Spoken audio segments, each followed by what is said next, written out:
어머니, 한 번만 더!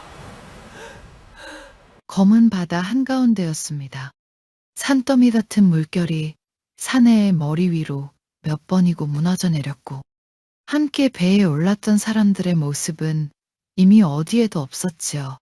사내는 부서진 뱃조각 하나에 온몸을 맡긴 채 주먹 안에 쥔 작은 것 하나만은 끝내 놓지 않았습니다. 그것은 바다를 건너오기 며칠 전 어머니가 그의 손에 꼭 쥐어준 물건이었습니다. 사내는 그날 밤까지도 알지 못했지요. 이 한 줌 남짓한 것이 아득한 뒷날 자신을 살려 돌려보내는 실낱 같은 끈이 될 줄은.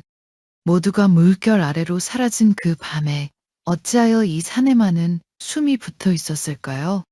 그리고 넓은 바다를 단 하루 저녁 만에 건너 돌아온 사내. 훗날까지도 그 일을 설명할 수 있는 사람은 아무도 없었습니다. 좋아요와 댓글로 마음의 연등을 밝혀주세요. 지금 계신 곳이나 마음에 품고 계신 소원을 댓글로 남겨주시면 지혜의 불빛이 여러분의 삶에 늘 함께하기를 기원하겠습니다. 이름은 장춘이라 하였지요. 골목 끝 밭 쓸어서가는 초가에는 보게라는 여인이 그 아들과 단둘이 살고 있었습니다. 일찍 남편을 여인 뒤로 삭바느질과 남의 집 굳은 일을 오가며 홀로 아이를 키워온 사람이었지요. 가진 것이라곤 빚에는 지붕 한 칸과 손때로 반들반들해진 낡은 염주 하나가 전부였습니다. 그러나 보게는 그 가난이 조금도 서럽지 않았는데 곁에 장춘이 있었기 때문입니다. 장춘은 정이 깊은 아들이었습니다. 어머니가 밤늦도록 바늘을 놀리면 곁에서 등잔심지를 도두었고, 끼니가 궁한 날에는 제밥을 덜어 어머니 앞으로 슬며시 밀어놓곤 했지요. 그런 아들을 바라볼 때면 보게의 마음은 한겨울 아랫목처럼 노곤하게 따뜻해졌습니다. 보게에게는 오래된 버릇이 하나 있었습니다. 날이 저물면 그 낡은 염주를 손목에 걸고 관세음보살의 이름을 나직이 부르는 일이었지요. 알을 하나하나 넘길 때마다 그녀가 비는 것은 늘 같았습니다. 이 아이가 아프지 말기를, 저보다 단 하루라도 더 이 세상에 머물기를. 그런데 정작 장춘의 가슴 속에는 어머니가 알지 못하는 근심이 조용히 자라고 있었습니다.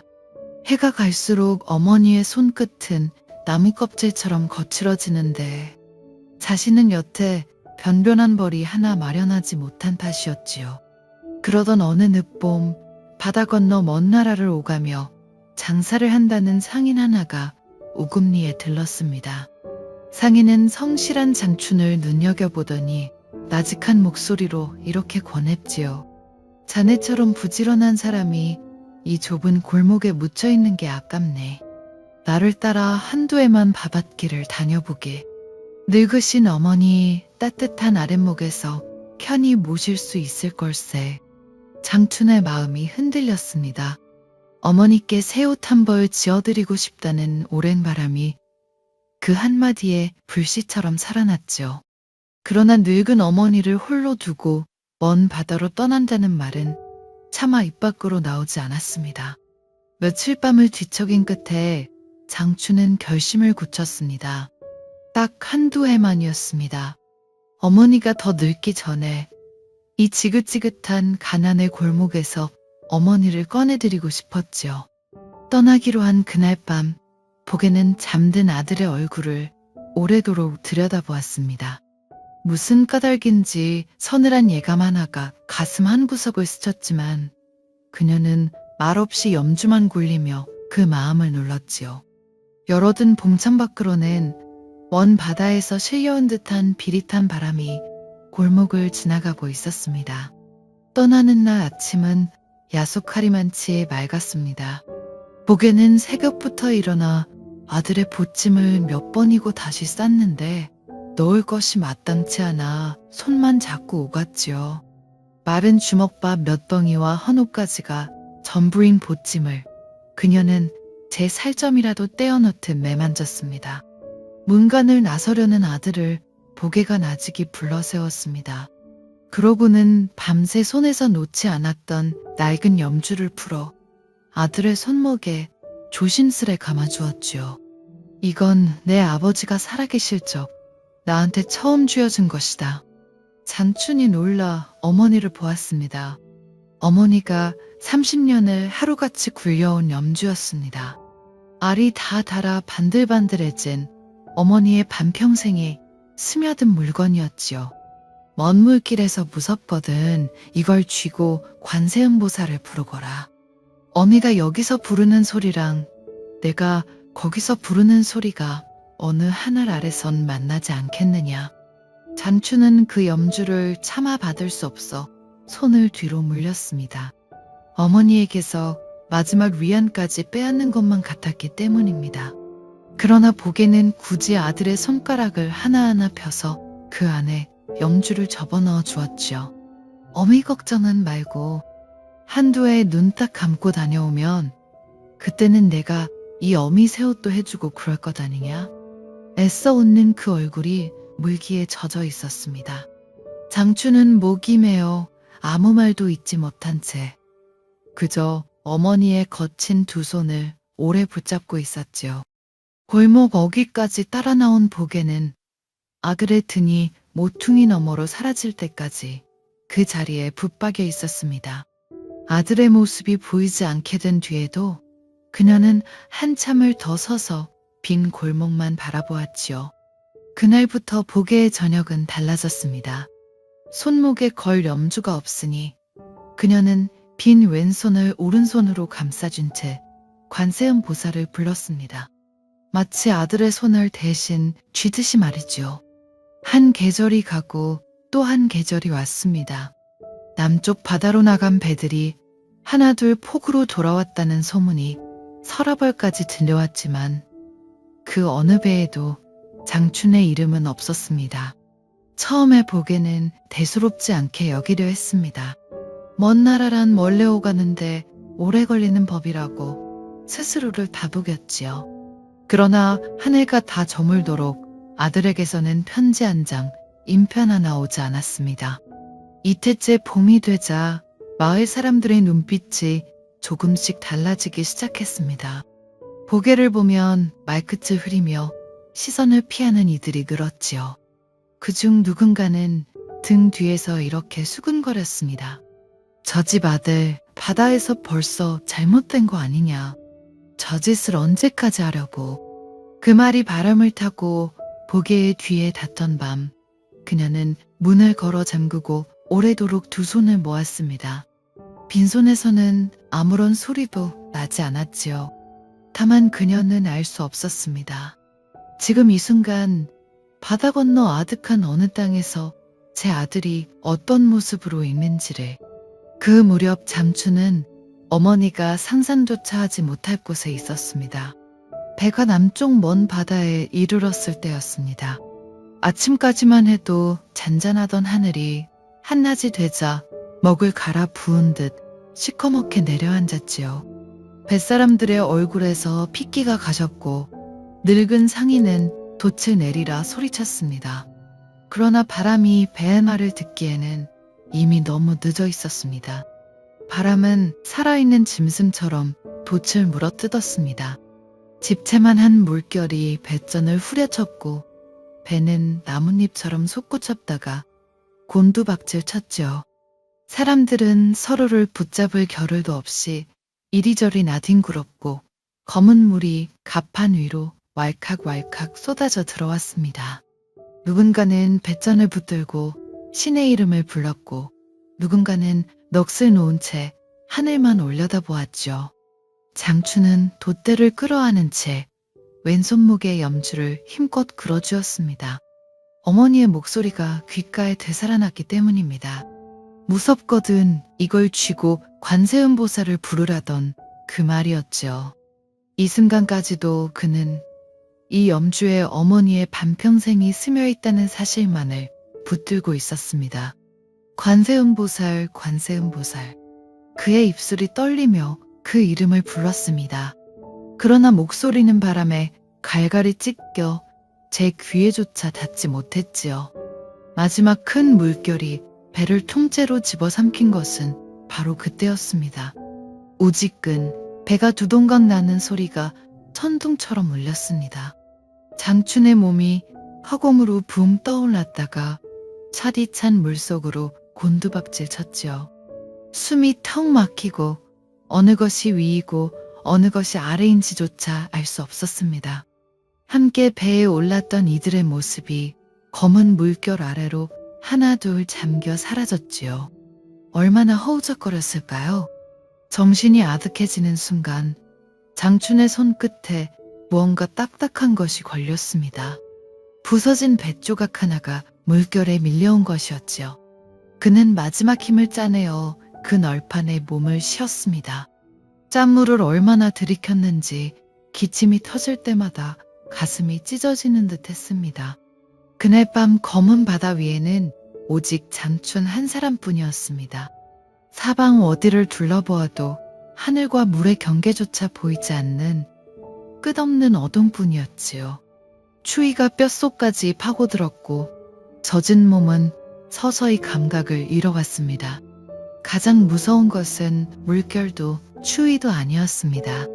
스르르 눈이 감기려는 그 잠이었지요. 여기서 눈을 감으면 다시는 뜨지 못하리라는 것을 그는 본능으로 알고 있었습니다. 그럴 때마다 장춘은 왼손목의 염주를 더듬어 쥐었지요.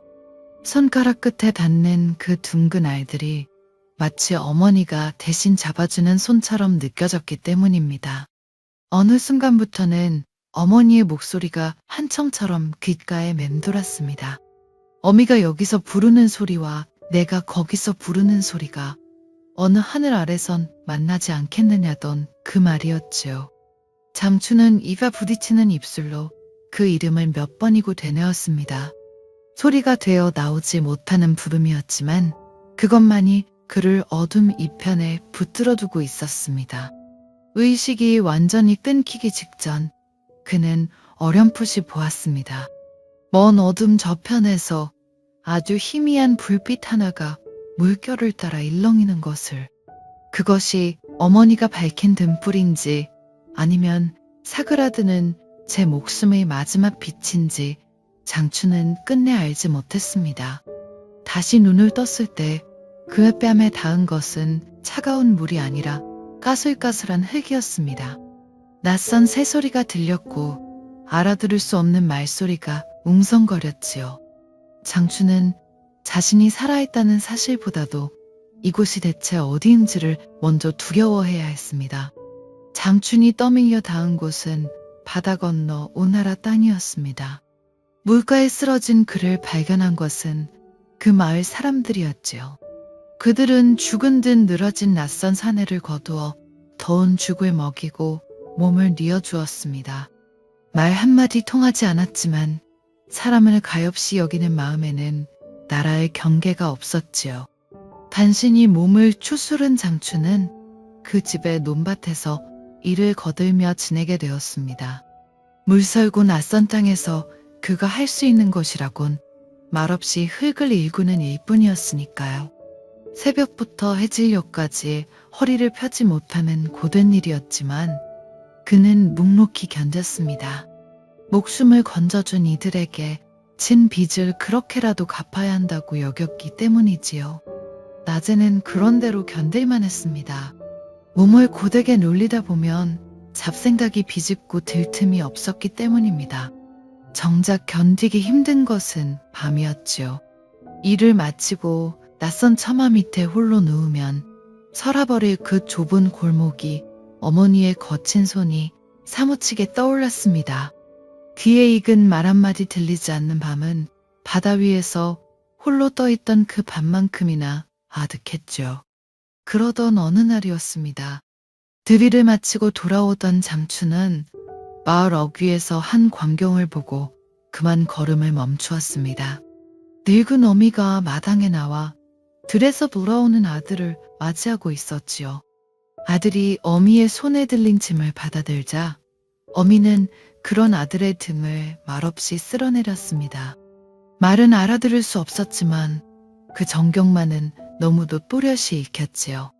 그 순간 장춘의 가슴이 무너져 내렸습니다.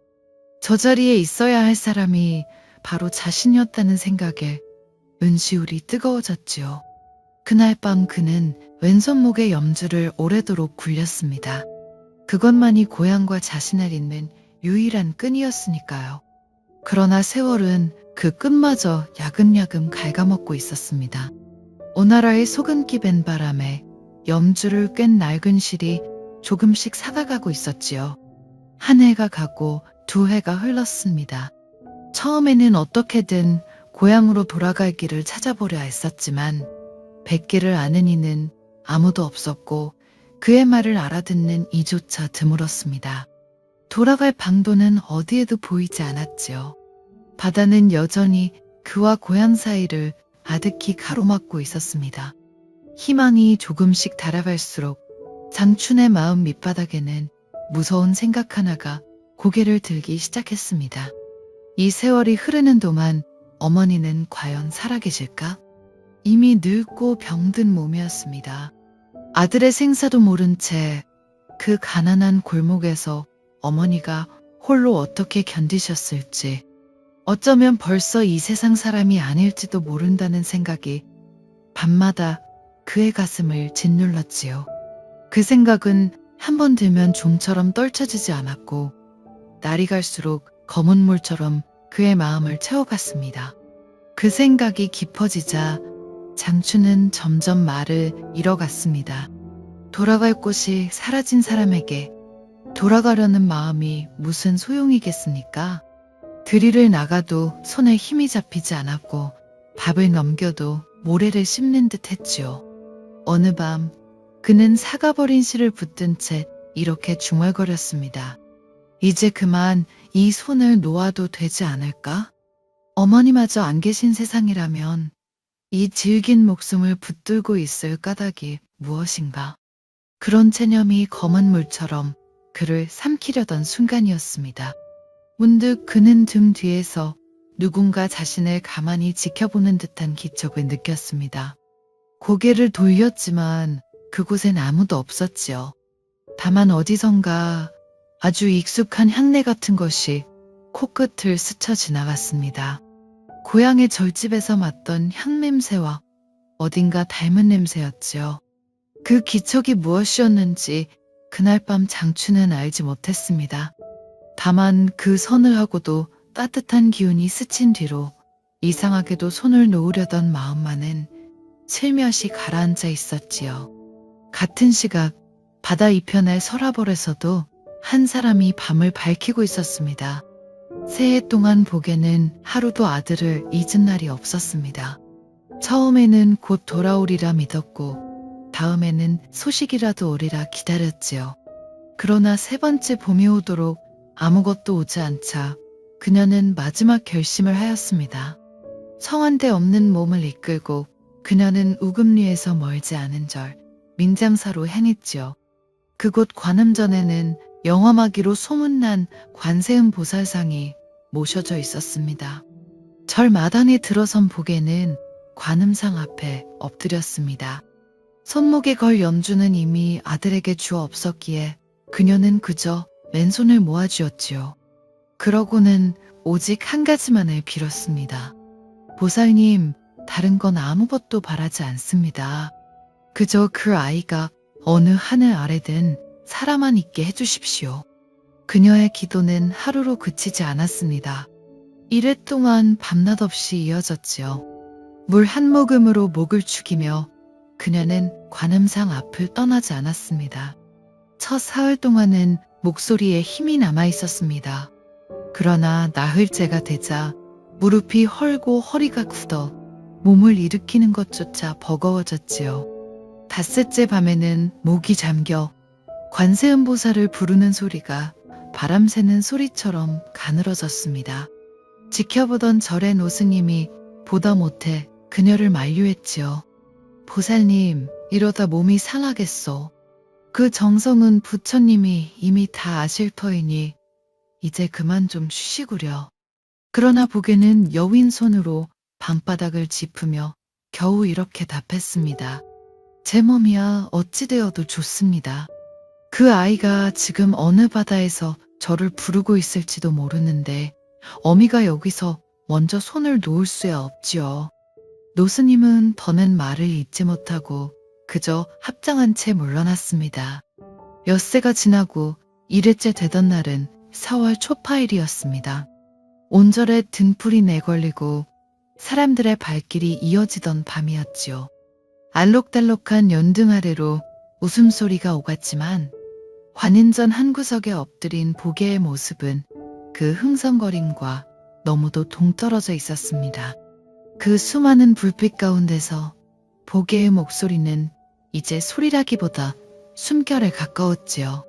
그녀는 마지막 힘을 다해 아들의 이름과 보살의 이름을 함께 불렀습니다. 바로 그 순간이었습니다. 관음전을 밝히던 등불들이 일제히 한 방향으로 나부꼈습니다. 바람 한 점 없는 밤이었는데도 말이지요. 어디선가 맑은 향내가 번지며 아주 나직한 독경소리 같은 것이 전가간을 감돌았습니다. 엎드려 있던 보게는 알지 못했지만 그 서늘하고 맑은 기운은 어딘가를 향해 흘러가고 있었지요. 그 시각 바다 건너 오나라의 논밭에서 일하던 장춘 앞에 한 사람이 다가와 섰습니다. 낯선 승려였습니다. 그러나 그 승려가 입을 열자 장춘의 온몸에 소름이 돋았지요. 오래도록 잊고 지낸 고향 서라벌의 말씨였기 때문입니다. 먼 길에 고생이 많았구나. 이제 그만 집으로 돌아가야지. 장춘은 그 자리에 얼어붙었습니다. 이 아득한 땅에서 고향말을 쓰는 일을 만날이라고는 꿈에도 생각하지 못했으니까요. 승려는 대답을 기다리지 않고 다만 조용히 손을 내밀었습니다. 무언가에 이끌리듯 장춘은 그 손을 잡고 걸음을 옮겼습니다. 승려는 앞장서 걸으며 지친 그를 극진히 위로해 주었지요. 얼마나 걸었을까요? 두 사람 앞에 깊고 어두운 도랑 하나가 가로놓였습니다. 바닥이 보이지 않을 만큼 아득한 꼴이었지요. 장춘이 머뭇거리자 승려가 나직이 일렀습니다. 눈을 감으시게, 그리고 내 손을 놓지 마시게. 승려는 장춘을 제 옆구리에 가만히 끌어안았습니다. 그러고는 그 아득한 도랑을 향해 훌쩍 몸을 날렸죠. 발밑에서 땅이 사라지는 아찔한 감각과 함께 장춘의 정신이 새하얗게 흐려졌습니다. 어둠 속에서 그는 어렴풋이 어떤 소리를 들었습니다. 낯익은 말씨로 누군가 흐느끼는 소리와 목이 잠기도록 관세음 보살을 부르는 애타는 목소리를. 그 목소리는 이 세상에서 그가 가장 그리워하던 단 하나의 목소리였습니다. 장춘이 다시 눈을 떴을 때 그의 발이 딛고 선 것은 오나라의 낯선 흙이 아니었습니다. 익숙한 흙냄새였습니다. 익숙한 산의 능선이었고 익숙한 골목의 풍경이었죠. 믿을 수 없게도 그는 서라벌 우금리의 그 좁은 골목에 서 있었습니다. 오나라를 떠난 것이 해질 무렵이었는데 고향의 일은 지금은 겨우 밤이 깊어갈 즈음이었지요. 그 넓은 바다를 단 하루 저녁 사이에 건너온 것이었습니다. 곁을 돌아보았지만 그를 이끌던 승려의 모습은 어디에도 없었습니다. 다만 그가 사라진 자리에 맑은 향내만이 어깨 감돌 뿐이었지요. 장춘은 그제야 어렴풋이 깨달았습니다. 그 승려가 누구였는지를. 오나라의 논밭에서 자신을 지켜보던 그 기척이 무엇이었는지를. 떨리는 걸음으로 장춘은 다 쓰러져가는 제 집의 살인문을 밀었습니다. 반문 틈으로는 희미한 불빛이 새어나오고 있었지요. 어머니. 방문이 열리고 그 안에서 백발이 성성한 노파가 고개를 들었습니다. 새해 사이 몰라보게 야위었지만 그 얼굴은 틀림없는 어머니 보게였지요. 아들의 얼굴을 확인한 순간 보게의 입에서는 말이 되지 못한 소리만이 새어나왔습니다. 장춘아, 장춘아. 두 사람은 서로를 끌어안은 채 오래도록 아무 말도 잇지 못했습니다. 어머니의 여윈 어깨가 물결처럼 떨렸고 장춘의 눈물이 그 흰 머리 위로 떨어져 내렸지요. 그 순간 장춘은 왼손목에 아직 감겨있던 염주를 어머니의 손에 가만히 쥐어드렸습니다. 30년을 어머니와 함께, 그리고 새해를 저와 함께 바다를 건넌 그 염주였지요. 이 놀라운 일은 곧 서랍을 온 마을에 퍼졌고 마침내 임금의 귀에까지 닿았습니다. 그때의 임금은 경덕왕이었지요. 어머니의 지극한 기도가 바다 건너 죽을 뻔한 아들을 데려왔다는 이야기를 전해들은 왕은 깊이 감동하여 민장사에 전답과 제물을 내렸습니다. 그 자비의 인연을 오래도록 기리게 하기 위함이었지요. 사람들은 그 뒤로 민장사를 관음의 영험이 살아있는 도량으로 우러렀습니다. 지금도 삼국유사의 낡은 책장을 넘기면 보계와 장춘의 이름이 1300년 세월을 건너 그대로 남아 있습니다. 4월 초파일 등불 아래에서 누군가의 안녕을 비는 마음이 곳곳에 켜지는 밤이면 그 옛날 아들을 위해 이래를 엎드렸던 한 어머니의 기도가 여전히 우리 곁에 있는 듯도 하지요. 이 이야기 앞에서 우리는 한 가지를 묻게 됩니다. 정말 사람의 간절한 마음 하나가 바다 건너 죽어가는 목숨을 되돌릴 수 있을까요? 부처님께서는 관세음보살 보문품에서 이렇게 말씀하셨지요. 야귀대 수소표 친기명모 집득천처 큰 물에 휩쓸려 떠내려가더라도 관세음보살의 이름을 부르면 곧 얕은 곳에 이르게 된다는 말씀입니다. 검은 물결에 삼켜진 장춘이 부서진 널판 하나에 닿았던 그 순간이 바로 이 말씀 그대로였지요. 그러나 이 경문을 조금 더 깊이 들여다보면 물에 빠진 사람은 장춘 하나만이 아니었습니다. 아들의 생사를 알지 못한 채 새해를 견딘 어머니 보게 또한 이름 없는 슬픔의 바다에 빠져 있었지요. 매일 밤 빈손을 모아쥐고 관세음 보살을 부르던 그 마음이야말로 가장 깊은 물속에서 건져 올려진 기도였습니다. 여기서 우리가 놓치지 말아야 할 것이 하나 있습니다. 보게는 아들을 데려다 달라고 빌지 않았습니다. 그저 어느 하늘 아래든 살아만 있게 해달라고 자신을 온전히 비운 채 빌었죠. 바라는 것을 손에 움켜쥐려는 기도가 아니라 모든 것을 내려놓고 오직 상대의 안녕만을 구하는 마음. 관세음보살이 그 음성을 굽어 살피신 것은 어쩌면 그 텅 빈 손의 간절함 때문이었는지도 모릅니다. 오나라의 낯선 논밭에서 장춘의 손을 잡아끈 그 승려가 누구였는지 이야기는 끝내 이름을 밝히지 않습니다. 다만 우리는 압니다. 세상의 소리를 굽어보는 관세음보살께서 어머니가 부르는 그 애타는 소리를 들으시고 아들이 있는 곳으로 몸을 나누어 가셨음을, 관세음이라는 이름이 곧 세상의 소리를 살핀다는 뜻이니 보살은 늘 가장 낮고 간절한 목소리가 있는 곳으로 향하시지요. 이 이야기는 1300년 전의 옛일이지만 그 마음만은 조금도 낡지 않았습니다. 지금도 우리 곁에는 멀리 떠난 자식의 소식을 기다리는 부모가 있습니다. 연락이 끊긴 가족을, 아픈 이의 회복을 밤마다 마음속으로 부르는 사람들이 있지요. 손에 염주가 없어도 괜찮습니다. 보게가 그러했듯 빈손을 모아주는 그 마음 하나면 충분하니까요. 우리가 사랑하는 이를 위해 두 손을 모으는 순간 우리는 이미 그 사람과 보이지 않는 끈으로 이어집니다. 어머니가 아들의 손목에 감아준 그 낡은 염주처럼 말이지요. 바다가 아무리 넓어도 세월이 아무리 흘러도 그 끈은 쉬이 끊어지지 않습니다. 오늘 밤 마음속에 누군가 떠오르는 이가 있다면 그 이름을 가만히 불러보십시오. 세상의 소리를 살피는 자비가 살아있는 한, 그리고 누군가의 안녕을 비는 마음이 이 세상에 켜져 있는 한 그 간절함은 결코 헛되이 흩어지지 않을 것입니다.